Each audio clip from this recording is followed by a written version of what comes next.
Flooding causes more property damage than any other natural disaster. The National Flood Insurance Program enables property owners in participating communities to purchase insurance from the federal government against losses from flooding.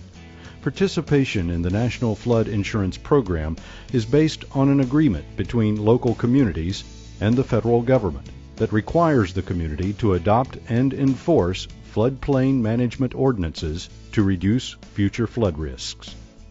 Dare County and the town of Manteo both participate in the community rating system. It's a program that awards points to participating governments for activities that promote flood awareness and protection. Those CRS points equate to discounts for property owners on their flood insurance. As part of the CRS program, both the county and the town of Manteo recently collaborated on the development of a program for public information. The PPI outlines certain outreach activities that the communities want to undertake over the course of the next 12 months. These outreach activities are designed to increase flood safety awareness and decrease flood risk. This video is one of those outreach activities that will provide some basic information on flood insurance and some of those property protection measures. Some of the other outreach activities will be direct mailings that we're doing to targeted audiences of property owners in the town and in unincorporated Dare County. We'll also be doing a series of other videos as well as some presentations to community organizations later in the year. So a typical homeowner's insurance policy will not cover flood damages. It's very important that you take a look at the policy that you have, and if you need to add flood insurance, that you contact your insurance agent as early as possible.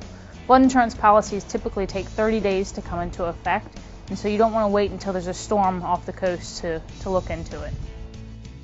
If you already have a flood insurance policy, take a few minutes to review your coverage, your limits, and your deductibles. And if you had done recent renovations or work to your home or your business, make sure that those items are covered as well. If you're a renter, know that your landlord's insurance will not cover the contents of your rental unit and that you should look into purchasing a policy separately. I'm Hal Goodman. I'm a structural engineer and a member of the Town of Manteo Planning and Zoning Board. I'd like to go over some protection measures that you can take if your house is located within a flood zone, starting with the definition of base flood elevation, referred to as BFE, and it's an elevation that's going to vary even within a given area based on your proximity to the water and the topography of the land. But it's a given elevation. Everything you build, the finished living space needs to be constructed above that elevation plus 1 foot in Dare County and Town of Manteo. One preventative measure that you can take is installing storm shutters on your property. These will protect you from windborne debris as well as diverting some of the water that's being blown at the windows so it doesn't leak through the windows. The storm shutters can be anything from electric roll-up shutter to a simple piece of plywood screwed to the trim on the window frame. Another measure you can take is to install and maintain flood vents on the property. The flood vents need to be at least installed at the rate of 1 square inch of venting for each square foot of enclosed space, and they need to be located no more than 12 inches above the surrounding ground grade. The vents should be kept open at all times if possible. If you're occupying the structure, it is permissible to close them if for some reason you don't want to have them open, but whenever you leave the structure, you should leave them open so that in the event there's a storm when you're not there, the vents are open so they can do what they're required to do, which is equalize the water pressure on both sides of the wall. Additional protective measures that you can take are securing all objects outside the house, such as your propane tank, which can float away in a flood event as well as being toppled over by the wind. The tank should be secured with earth anchors or cabled off to a house piling or anything that's nearby that can help secure the tank. Also, your deck furniture, other loose items outside, if they can't be taken inside or put in an indoor storage room, should be tied off and secured so that they can't become windborne objects and slam into the structure, possibly break a window, do other damage. Something else to take into consideration is pruning any dead limbs you have on trees or any dead trees for that matter, which in the event of the storm can be broken free and might land on your house, might do other damage. Anything you can do to prune all of that and eliminate it is going to help.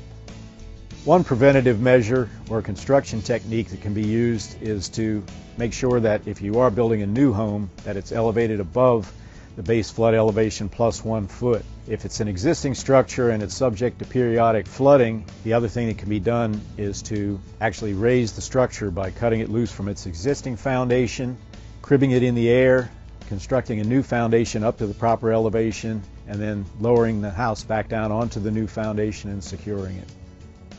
And finally, if your home is an elevated structure on piles, you want to make sure to maintain as much of that space under the house as open area. It should only be used for parking, for access to the house, and a limited amount of storage space. You want to keep everything open, preferably enclose it in lattice if you enclose it at all, and any storage space you have that is enclosed needs to have the flood vents we referred to previously.